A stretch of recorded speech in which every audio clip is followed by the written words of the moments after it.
राजनीति, आंदोलन, किसान, करप्शन, गरीबी, इन सभी मुद्दों पर आवाज उठाएगा अब तक न्यूज इंडिया। सत्ता के आगे जब भी सवाल कमजोर पड़ने लग जाए तो सवाल उठाने पड़ते हैं। बोल के लब आजाद है तेरे, बोल के सच जिंदा है अब तक। आइए दर्शकों, एक बार फिर आपका स्वागत है।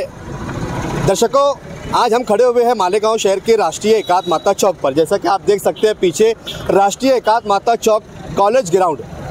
हर साल बारिश लगने से पहले या बारिश में हम आपको कई सालों से बारिश में ये खबरें दिखाते हैं कि जब भी बारिश आती है तो कॉलेज ग्राउंड जो होता है वो पूरी तरीके से समुंदर तालाब में तब्दील हो जाता है और उसकी वजह से कई लोगों को बेइंतहा परेशानी और तकलीफ उठानी पड़ती है। पिछली बारिश में भी हमने आपको दिखाया था कि बारिश की वजह से कितनी तकलीफ और परेशानियां लोगों को उठानी पड़ी थी और हमारी ये खबर से कई लोगों को बड़ा बुरा भी लगा था कि सत्य दिखाने की वजह से हमें कई जगहों पर धमकियां और प्रेशर भी लाया गया था, लेकिन सत्य तो छुपता नहीं। आज फिर 2 रोज पहले जो बारिश हुई थी उस बारिश से क्या क्या नुकसान हुआ है ये हम आपको दिखाएंगे।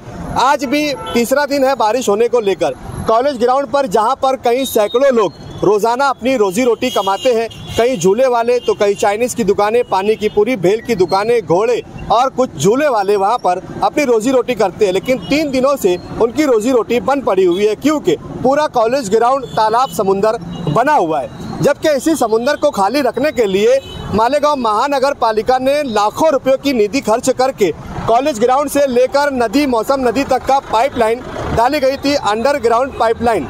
लेकिन अंडरग्राउंड पाइपलाइन डालने के बाद भी लाखों करोड़ों रुपया खर्च हुआ, लेकिन पूरा पैसा ज़ाय हो गया क्योंकि उस पाइपलाइन का कोई भी बेनिफिट, फायदा आम जनता को नहीं मिल रहा है। यहाँ तक के मालेगांव महानगर पालिका के कर्मचारियों को ये भी पता नहीं है कि पानी के वाल का पाइपलाइन कहाँ जोड़ना है, अगर वो जुड़ा नहीं है तो कहाँ खोदना है, कहाँ चेक करना है। इसको लेकर भी आज खुदाई के दौरान एक बड़ा नुकसान यहाँ सामने आया।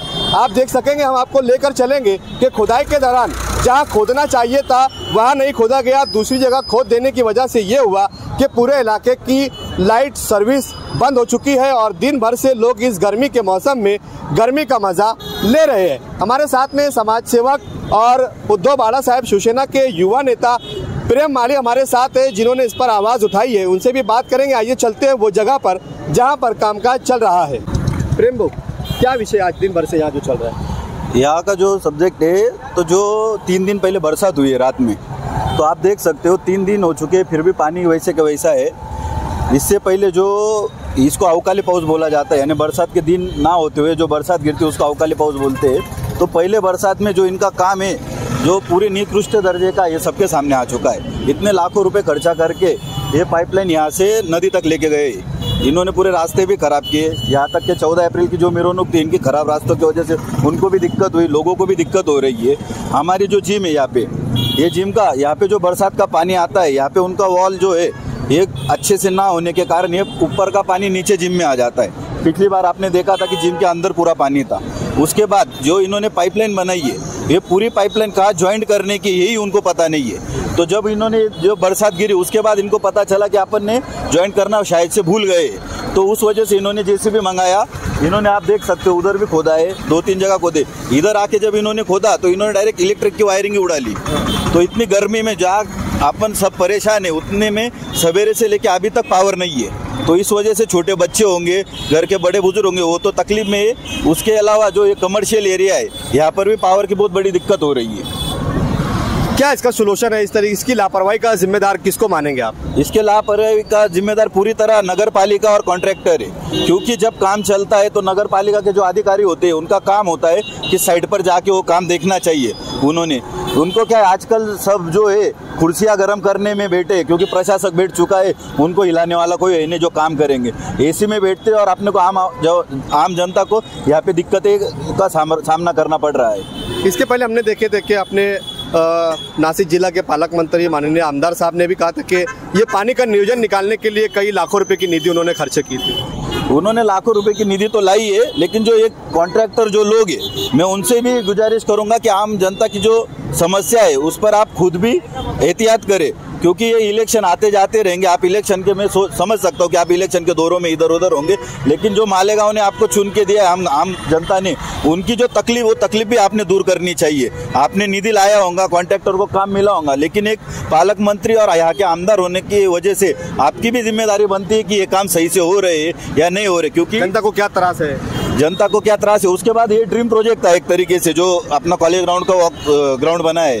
उसके ऊपर जो वॉकिंग ग्राउंड बना है, वहाँ पे जो पानी बन रहा है, पानी संभल रहा है, तो उसके वजह से अब यार इस बार जैसे कि जो अपने भाजपा के गठ नेता है वो भी आजकल वो अपने इलेक्शन के दौरों में और उसमें व्यस्त है। तो शायद से पिछली बार जैसे उन्होंने उनके नातों को यहाँ पे लाके ओडी ओडी खिलाई थी, तो शायद से इस बार भी उनके छोटे बच्चे, पूनम के बच्चे को यहाँ पे लाके उनको वो फिर से इस बार आनंद देते थे, लेकिन इलेक्शन की वजह से वो यहाँ पे आ नहीं पाए। शायद से इलेक्शन फ्री होने के बाद वो जरूर ये कार्यक्रम फिर से करेंगे। ऐसा लगता है आपको? मुझे तो लगता है, क्योंकि वो भी आवाज उठाते हैं तो हम भी आवाज उठा रहे, और कुछ ऐसी गलत आवाज नहीं उठा रहे। राजकारण के लिए बहुत सारे सब्जेक्ट है अपने पास, लेकिन ये रोजी रोटी है हमारी। रोजी रोटी पे अगर आएगा तो कोई भी आवाज उठाने वाला है। पिछली बार आपने भी कवर किया था कि ऊपर का पानी नीचे आने से पूरे जिम में पानी हो गया था, आगे इंडियन वालों का उनके बेसमेंट में हो गया था। हमको नगर पालिका की जो गाड़ी होती है वो बुलानी पड़ी, अग्निशामक की गाड़ी बुलानी पड़ी, तब जाके पानी निकालता है। और इस बार भी आप अगर देखोगे तो ये पुरानी पाइपलाइन से पानी जा रहा है। अगर पुरानी पाइपलाइन इतनी अच्छी तो फिर नई क्यों डाली? और नई डाली है, उसको अगर यूज नहीं कर रहे तो नई क्यों डाली तुमने? और अगर तुमको लगता है कि नए से हमारा कुछ काम होने वाला था तो पूरा काम क्यों नहीं किया? आपने तो देख सकते हो सब जगह पूरा बंद कर दिया गया है, माटी डाल के उसको पूरा प्लेन कर दिया। अगर इनको पता होगा कि अगर काम बाकी है तो प्लेन क्यों किया? अगर प्लेन किया है तो यानी उनको लगता है कि काम पूरा हो गया है। बहुत सारे सवाल है, बहुत सारे सवाल है इसमें, और आने वाले वक्त में इनको इन सवालों का जवाब अच्छे से देना ही होगा।